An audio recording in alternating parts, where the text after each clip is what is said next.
Assalamualaikum warahmatullahi wabarakatuh. Waalaikumsalam warahmatullahi wabarakatuh. Innal hamdalillah nahmaduhu wa nasta'inuhu wa nastaghfiruh wa na'udzu bihi min shururi anfusina wa sayyiati a'malina. May yahdihillahu fala mudilla lahu wa may yudlilhu fala hadiya lahu. Asyhadu an la ilaha illallah wahdahu la syarika lahu wa asyhadu anna Muhammadan abduhu wa rasuluh la nabiyya ba'dah. Ya ayyuhalladzina amanu taqullaha wa qulu qawlan sadida yuslih lakum a'malakum wa yaghfir lakum dhunubakum wa man yuti'illaha wa rasulahu faqad faza fawzan 'azima. Yang terhormat tuan rumah Bapak Muhammad Yani selaku pembina dan Ketua Yayasan Baitul Tahfidz An-Nur, demikian pula Ustaz Abiduddin Siddiq selaku pembina Markas Dakwah, dan segenap asatidz tamu undangan yang semoga kita semua dimuliakan oleh Allah Subhanahu wa Ta'ala. Alhamdulillah, pada pagi menjelang siang hari ini di tempat yang insya Allah mendapatkan keberkahan dari Allah Subhanahu wa Ta'ala ini, kita berkumpul dalam rangka halal bihalal. Satu istilah yang saya ketahui itu bersumber dari sebuah makalah yang diterbitkan oleh Suara Muhammadiyah tahun 1935. Istilah halal bihalal yang pertama kali dimunculkan, yang intinya sebetulnya ya silaturahim, pertemuan momentumnya hari Idul Fitri yang intinya adalah bersilaturahim. Maka tema yang diusung oleh panitia pada pertemuan kita pagi hari ini, bersihkan hati, pererat silaturahim. Kemudian sinergi dalam dakwah, sinergi dakwah dalam harmoni. Apa harmoni? Harmonika, harmonis. Ya, satu tema yang sangat menarik tentunya dan sangat dibutuhkan oleh kita semua, khususnya sesuai dengan yang diundang ya, para asatidz dan para pegiat dakwah, di mana bersihnya hati ini kunci suksesnya dakwah. Jadi dakwah itu tidak akan sukses kalau hati ini tidak bersih. Ada satu ungkapan yang disampaikan oleh para ulama, tapi saya belum menemukan persis siapa yang pertama kali ini mengucapkan ini. Kita dengar dari para masyayikh di Arab Saudi pada waktu itu, di antara Syekh Ibrahim Ad-Duwais, Syekh Ali Al-Qarni, dan lain-lainnya. Mereka mengatakan al-kalimat, termasuk Syekh Muhammad Mukhtar As-Siddiqi rahimahullah. Mereka mengatakan al-kalimat idza kharajat minal qalbi dakhalat ilal qalbi wa idza kharajat minal lisan la yatajawaz al-adhan. Jadi kalimat ini atau nasihat selalu saya renung-renungkan ya. Karena memang begitulah sejatinya, yang artinya ucapan itu, kalimat, ucapan atau nasihat atau tausiah, tadi katakan mau'izah hasanah, idza kharajat minal qalbi, kalau keluar itu betul-betul dari hati, hati yang bersih, hati yang tulus, dakhalat ilal qalbi, maka akan masuk kepada hati orang-orang yang mendengarnya. Wa idza kharajat minal lisan, tapi kalau nasihat itu hanya murni dari ucapan lisan. Ada orang-orang yang diberikan karunia pintar sekali berretorika, pintar memberikan intonasi dalam ucapan, ya itu penting juga. Tapi kalau ucapan itu murni hanya dari lisan, bukan dari dorongan hati, lam yatajawaz adzan, maka tidak akan melampaui telinga saja, tidak akan masuk ke hati, hanya akan sampai didengar telinga kemudian berhenti di telinga, tidak sampai kemudian bisa diresapi oleh hati orang yang mendengarnya. Maka ini menunjukkan betapa pentingnya kebersihan hati yang hendaknya dimiliki oleh setiap dai. Ya, karena kita sebagai dai ini kan menyalurkan ilmu, menyampaikannya sampai kepada batu. Fasilitas utamanya itu kan ucapan lisan. Tapi kalau ucapan lisan ini hanya semata-mata dari lisan, ini bobotnya menjadi ringan. Tapi kalau ucapan lisan ini sumbernya dari hati, itu menjadi kekuatan yang dahsyat. Meskipun mungkin intonasi penyampainya itu lemah lembut, tapi akan masuk ke dalam hati orang yang mendengarnya dan memiliki kesan yang sangat mendalam. Maka membersihkan hati ini satu perkara yang menjadi satu kewajiban, satu keharusan, satu keniscayaan, tidak bisa tidak. Modal ilmiah itu penting dalam dakwah.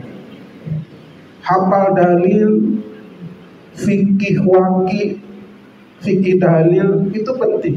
Tapi kebersihan hati itu jauh lebih penting.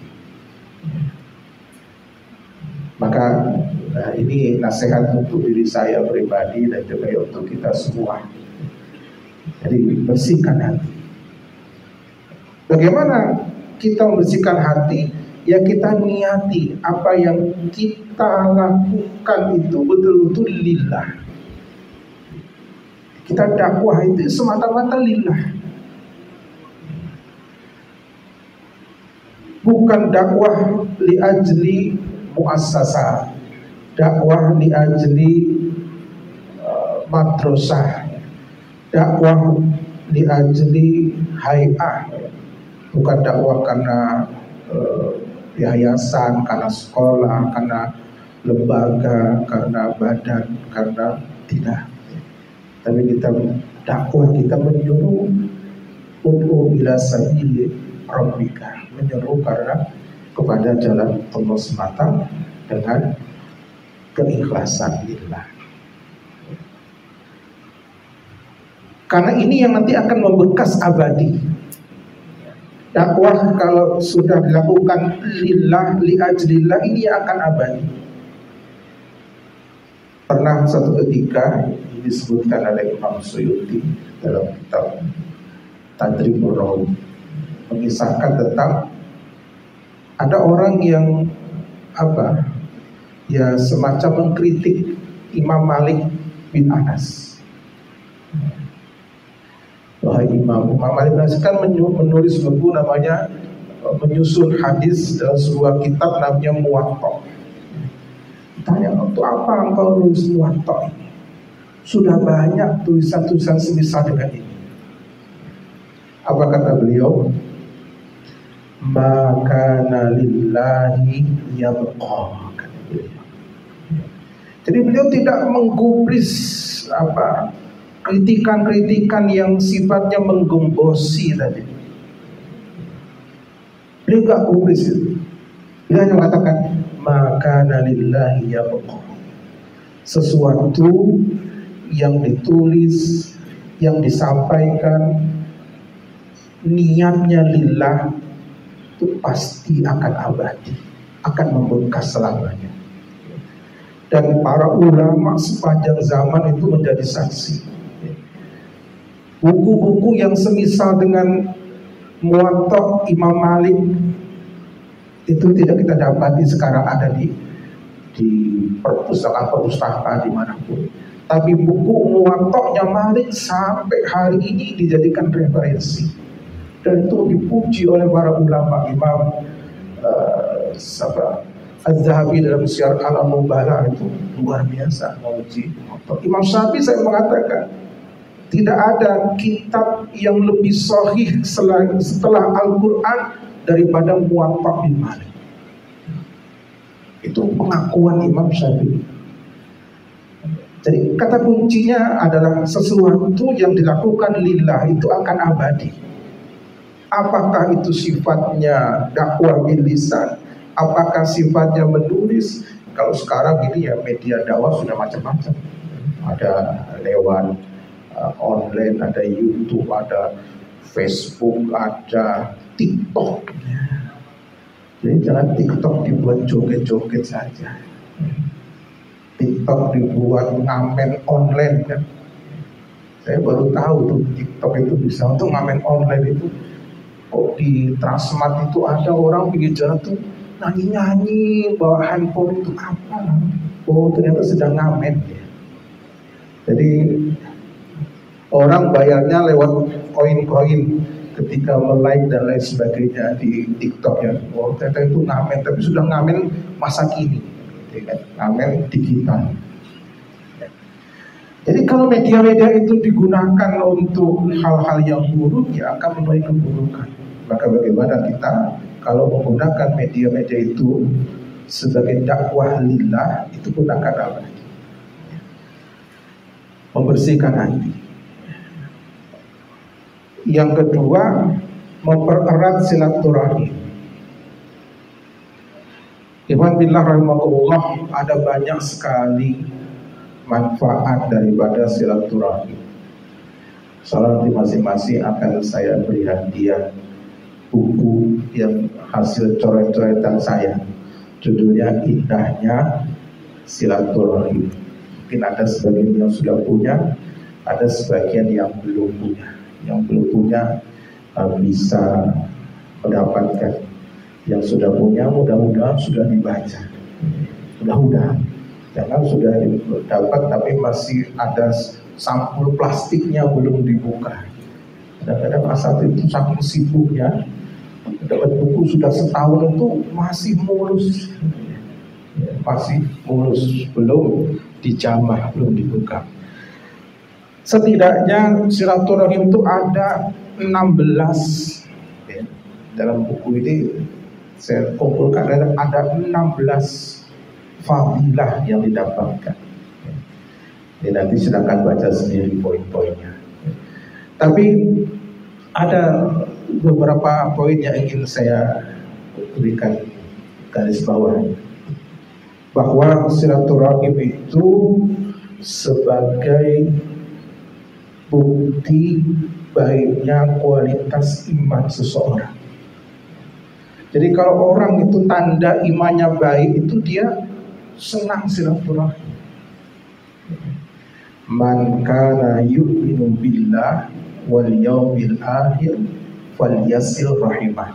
Siapa yang beriman kepada Allah dan hari akhir, tandanya dia itu hendaklah dia menyambung silaturahim.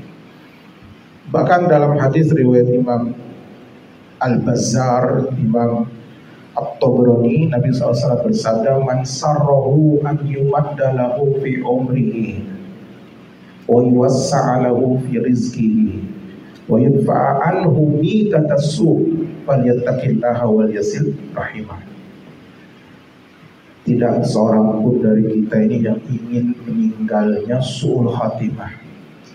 Semua kita ini pasti mendapatkan meninggal dalam keadaan husnul khatimah. Ternyata salah satu kiat untuk bisa ketika nanti kita meninggal dunia mendapatkan husnul khatimah itu adalah silaturahmi. Hadis ini,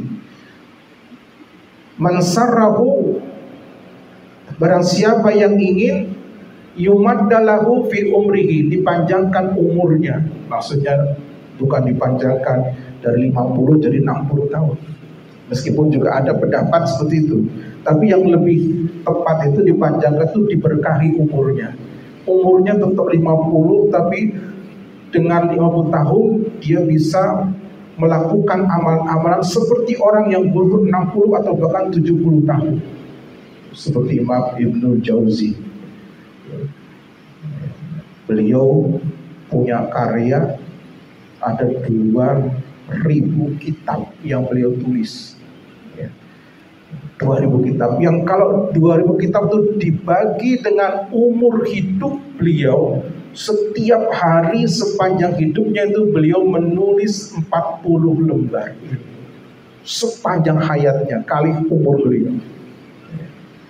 Nah, itu orang bisa nulis 2000 kitab itu bukan karena umurnya panjang, tapi waktu hidupnya itu diberkahi oleh Allah. Nah, itu siapa yang ingin diberkahi umurnya, yuwassalahu fi rizki, dilapangkan rizkinya, wa yudfa anhu mitatasu, dan yang ketiga ini dihindarkan dari mendapatkan su'ul khatimah, falyattaqillah, dan dia bertakwa kepada Allah, wal yasil rahimah, dan menyambung silaturahim.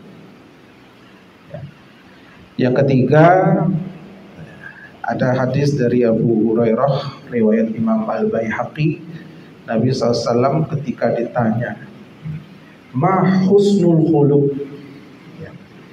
jadi ya Rasulullah, apa yang dimaksud dengan husnul khuluq itu?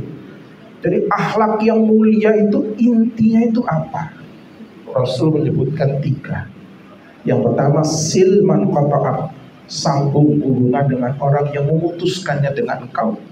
Kemudian wata'fu amman zalamak, maafkan orang yang berbuat zalim kepadamu. Kemudian watu'ti man haramah, beri kepada orang yang menghalang-halangi. Kadang-kadang kita ini mau memberi kalau orang itu mau memberi dengan kita. Kita ini memberinya karena balas jasa. Orang itu nggak beri, ya saya nggak beri. Kadang-kadang itu diterapkan dalam undangan walimahan. Dia diundang nggak ngasih amplop, saya datang juga nggak beri amplop gitu kan, membalas dengan seperti itu. Nah, ini kalau orang akhlaknya baik, dia memberi tanpa harus melihat orang itu memberi atau tidak memberi kepada dirinya. Sinergi dalam dakwah, kayaknya waktunya sudah habis. Sudah habis, tinggal 2 menit. Sinergi dalam dakwah. Dakwah ini Iwan sekarang kalau kita semua tahu, wa ma arsalnaka illa rahmatan lil alamin. Rasul diutus itu untuk menjadi rahmat bagi semesta alam. Jadi artinya dakwah ini ruang lingkupnya itu luas, semesta alam. Jadi kalau semesta alam ini kita maknai seluas dunia atau bumi dan seisinya, itu kan luar biasa. Artinya bahwa dakwah ini tidak bisa dilakukan sendiri-sendiri untuk mengcover area yang alamin tadi, semesta alam. Gak bisa sendiri-sendiri. Kalau sendiri-sendiri kemampuan seseorang itu seberapa? Sehebat-hebatnya orang kalau sendiri tetap tidak mampu untuk mengcover semuanya. Maka di sini diperlukan sinergi dalam dakwah, kebersamaan untuk saling melengkapi satu sama lain sehingga bisa mengcover area dakwah yang bisa lebih luas karena cakupan kita itu semesta alam, semesta sedunia. Jadi jangan merasa bangga kalau orang baru berhasil berdakwah di sebuah kampung, membuat apakah lembaga pendidikan atau apa saja, kampung itu sudah baik. Dakwah itu bukan untuk kampungnya dia, dakwah itu untuk semesta alam. Maka untuk bisa sampai kepada semesta alam tadi dibutuhkan sinergi bersama. Bersama-sama kita mempererat, menjalin tangan satu sama lain, mempererat dan memperkokoh silaturahim yang kemudian bersama-sama melengkapi, karena mungkin satu lembaga punya satu kelebihan, lembaga lain punya kelebihan yang lain dan punya kekurangan, kelebihannya dimanfaatkan, kekurangannya ditutupi. Dengan bersinergi bersama, mudah-mudahan semakin hari akan semakin luas cakupan dakwah dan terwujudlah wa ma arsalnaka illa rahmatan lil alamin tersebut. Mohon maaf dengan durasi yang pendek harus menyampaikan tema yang sangat luas.